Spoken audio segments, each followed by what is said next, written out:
So now we have to study something called change in quantity demanded. इसका मतलब क्या होता है ये हमें समझना है. चेंज इन क्वांटिटी डिमांडेड, या जिसको ही बोलते हैं movement along the demand curve.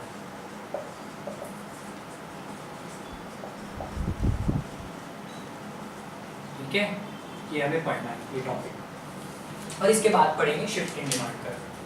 अब देखो, when demand for a commodity changes due to change in its own price, it is called as change in quantity demanded. मतलब जब डिमांड कोई भी गुड की चेंज होगी, चाहे बढ़ेगी या कम होगी, ड्यू टू उसके खुद के प्राइस के चेंज होने के कारण, तब हम बोलते हैं change in quantity demanded. Other factors are held constant, जैसा लॉ ऑफ डिमांड में पढ़े थे.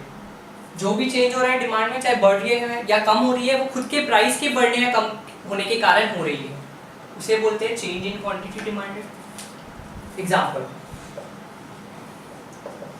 ये हम पहले पढ़ चुके हैं, लेकिन हमने टर्म नहीं सुना था कि चेंज इन क्वांटिटी डिमांडेड क्या होता है. और दो और नए टर्म इंट्रोड्यूस होंगे, expansion of demand and contraction of demand, तो पता चलेगा. एग्जांपल लेते हैं.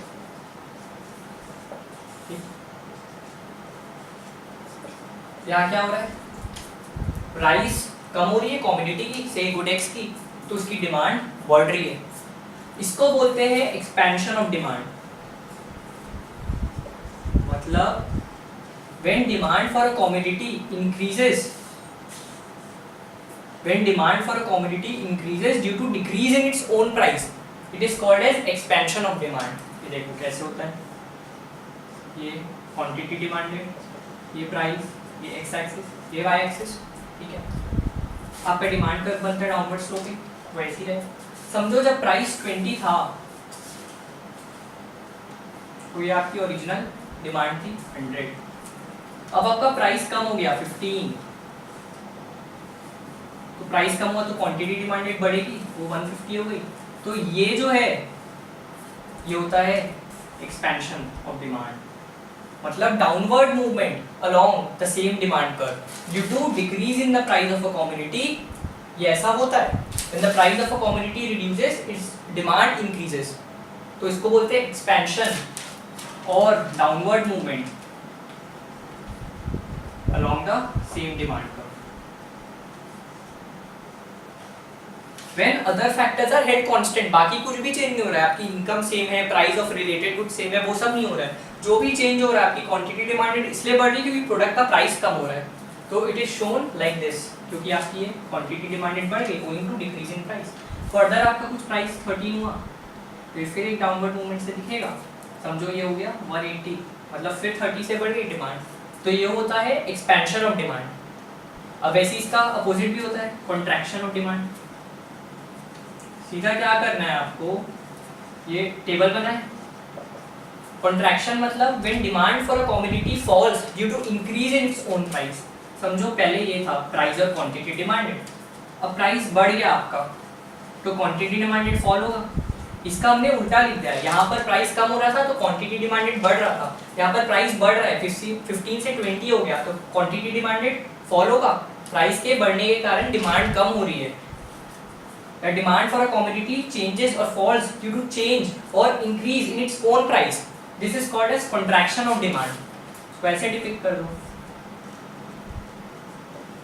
Quantity demanded, price, downward sloping curve होगा. पहले आपका जब प्राइस कम है 15, तो आपकी डिमांड है 150. ठीक है, अब आपकी प्राइस बढ़ गई, मतलब 20 हो गया, तो अब आपकी न्यू डिमांड कम हो जाएगी, क्योंकि पता है इनवर्स रिलेशनशिप होता है, प्राइस बढ़ेगी तो डिमांड कम हो, तो 100 हो गया. So this is expressed through upward movement along the same demand curve. This is called as contraction of demand or upward movement along the same demand curve. यहाँ पर जो भी हो रहा है, डिमांड बढ़ रही है, कम हो रही है, it is due to change in its own price. Other factors कुछ चेंज नहीं हो रहे. जब other factors चेंज होंगे तब शिफ्ट पढ़ेंगे, वो हमारा अगला टॉपिक है. जैसे हम पीपीसी में पढ़े थे, रिसोर्सेज और टेक्नोलॉजी कांस्टेंट था, तब तक पीपीसी कुछ नहीं हो रहा था, ना रोटेट ना शिफ्ट. लेकिन कुछ भी फैक्टर्स को जो एज्यूम किए थे, जो वेरिएबल कांस्टेंट्स थे, उसको हटा देंगे, एजम्पशन हटा देंगे कि वो कांस्टेंट नहीं है, तब वो शिफ्ट होगा. तो ये था चेंज इन क्वांटिटी डिमांडेड. अब नेक्स्ट टॉपिक हम पढ़ेंगे वो है चेंज इन डिमांड. उसमें क्या है, when demand for a commodity changes due to changes in other factor other than own price of the commodity.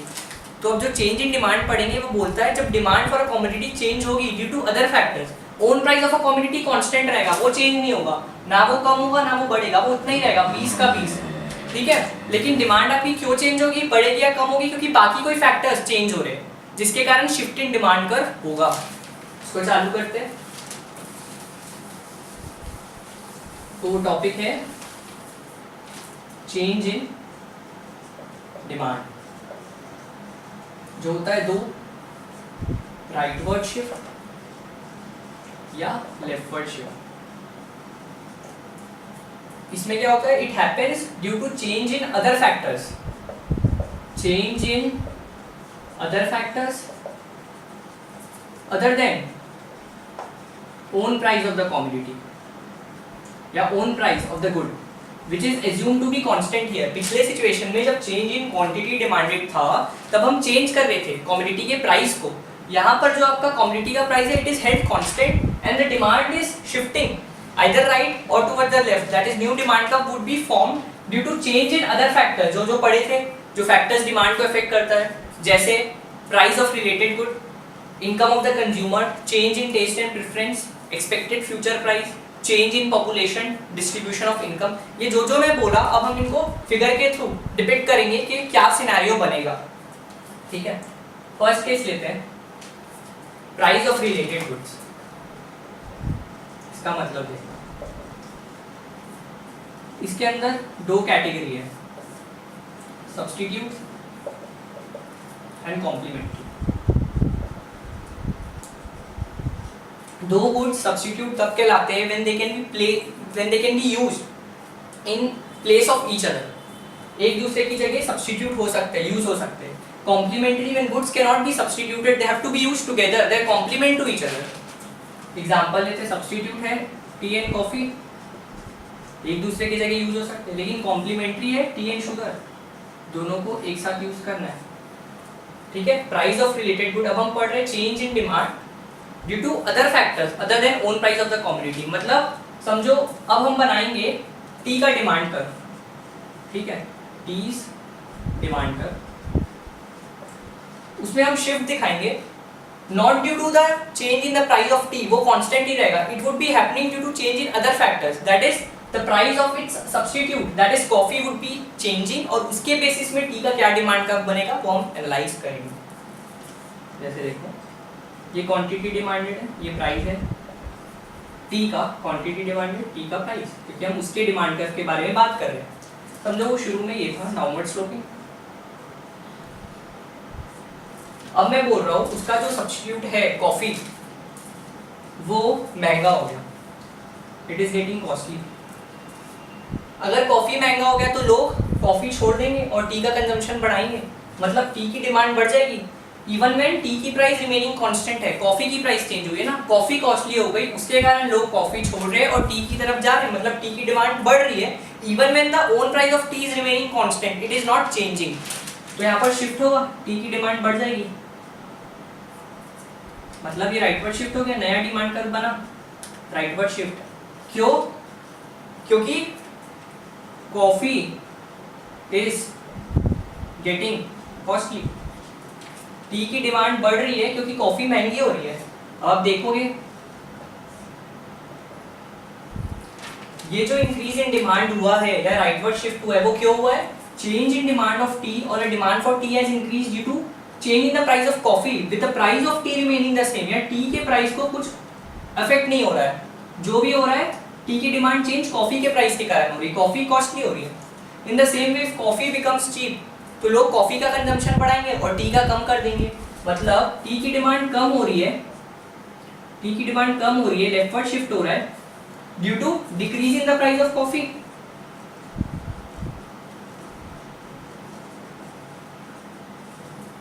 यहाँ पर था due to increase in the price of coffee demand for tea is increasing, यहाँ decrease in the price of coffee demand for tea is decreasing, क्योंकि coffee सस्ती होगी तो लोग coffee का ज्यादा कंज्यूम करेंगे।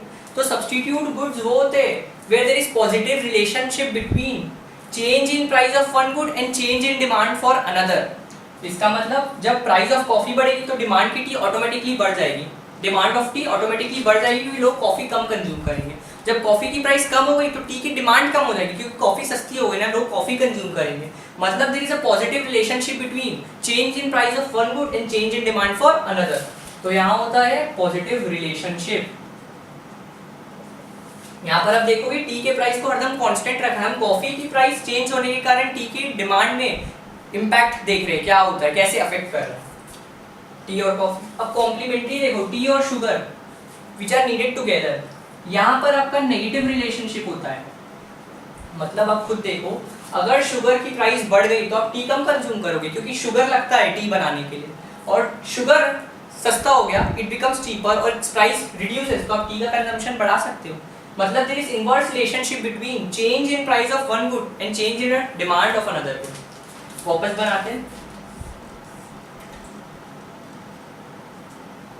ठीक है। यहाँ पर आप टी की क्वांटिटी डिमांडेड की बात कर रहे हो, यहाँ पर उसकी प्राइस की बात कर रहे हो। ये इनिशियल आपका डिमांड कर्व था, ये ठीक है। अब इनवर्स रिलेशनशिप है, अगर शुगर सस्ता हो जाएगा तो टी की डिमांड बढ़ जाएगी, मतलब टी का डिमांड का राइटवर्ड शिफ्ट हो जाएगा। रीजन लिखोगे, रीजन लिखोगे increase in demand for tea due to reduction in price of sugar.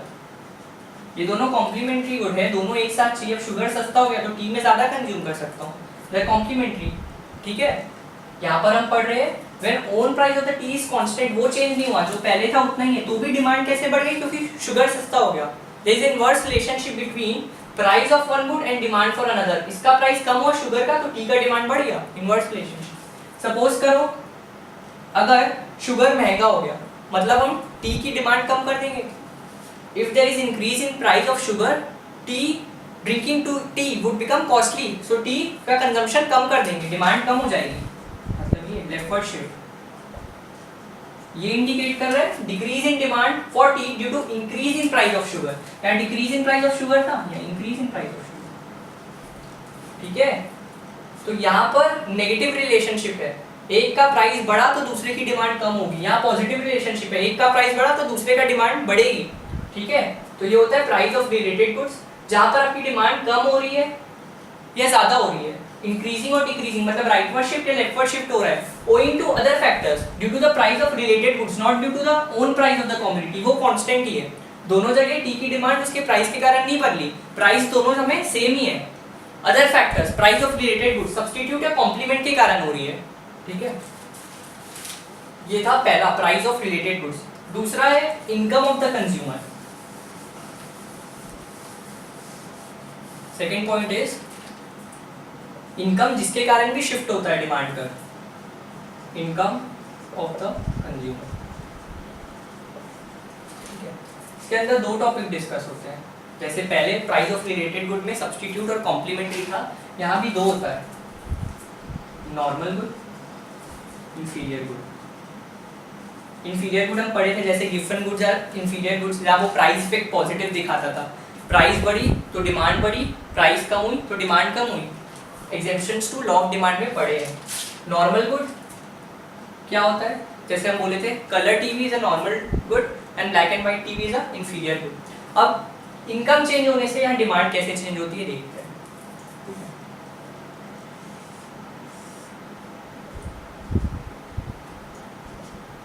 ठीक है।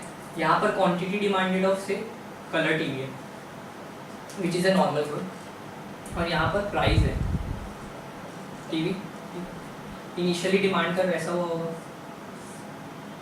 डी। अब नॉर्मल गुड में क्या होता है, जैसे ही मेरी इनकम बढ़ी मैं ज़्यादा कंज्यूम कर सकता हूँ, मेरी इनकम बढ़ी तो मैं ज़्यादा क्लोथ्स खरीद सकता हूँ, मेरी इनकम बढ़ी तो मैं ज़्यादा चॉकलेट्स खरीद सकता हूँ। तो इनकम ऑफ द कंज्यूमर क्या बता रहा है कि जैसे ही आपकी इनकम बढ़ी तो डिमांड फॉर गुड इंक्रीजेस, मतलब राइटवर्ड शिफ्ट हो जाता है डिमांड कर्व में। ये इसको दिखाते हैं राइटवर्ड शिफ्ट। और आप देखोगे ये चेंज क्यों हुआ, आपकी डिमांड क्यों चेंज हो रही है, आपका प्राइस ऑफ कमोडिटी उतना ही, आपकी इनकम बढ़ गई है। When own price of the commodity is constant, वो चेंज नहीं कर रहे, वो हम पढ़ चुके चेंज इन क्वांटिटी डिमांडेड में। अभी हम चेंज इन डिमांड पढ़ रहे हैं जिसमें प्राइस एकदम कांस्टेंट रहेगा, दूसरे फैक्टर के कारण हो रहा है कि आपकी डिमांड बढ़ रही है, यहाँ पर आपकी इनकम बढ़ गई। इनकम बढ़ी तो डिमांड बढ़ गई, तो this is a positive relationship in normal good, this is a positive relationship between income and demand. Income बढ़ी तो डिमांड बढ़ गई, राइटवर्ड शिफ्ट। तो rightward shift due to increase in income, economics में इनकम को वाई से depict करते हैं। फिर उसके बाद अगर इनकम कम हो गई तो अपोजिट लेफ्टवर्ड शिफ्ट हो जाएगा, ठीक है, लेफ्टवर्ड शिफ्ट हो गया। तो ये क्या हुआ, decrease in demand due to decrease in income, ये नॉर्मल गुड के केस में होता है। अब इंफीरियर गुड में अपोजिट होता है, यहाँ पर इनकम इफेक्ट, इनकम को मैं वाई से डिनोट कर रहा हूँ, इनकम इफेक्ट नेगेटिव होता है। मतलब अगर आपकी इनकम बढ़ेगी आप कम कंज्यूम करोगे और इनकम कम होगी तो आप ज़्यादा कंज्यूम करोगे। इनकम बढ़ेगी तो आप कम कंज्यूम करोगे, सीधी सी बात है। अगर आपकी इनकम बढ़ गई तो आप कब तक इंफीरियर गुड यूज करते रहोगे, आप इसका कम कंज्यूम करोगे। इनकम बढ़ी तो आप इसका कम कंज्यूम करोगे क्योंकि अब आप बेटर गुड की तरफ भागोगे, मतलब नॉर्मल गुड की तरफ। अब आप कलर टीवी लोगे, तो वही लॉजिक है।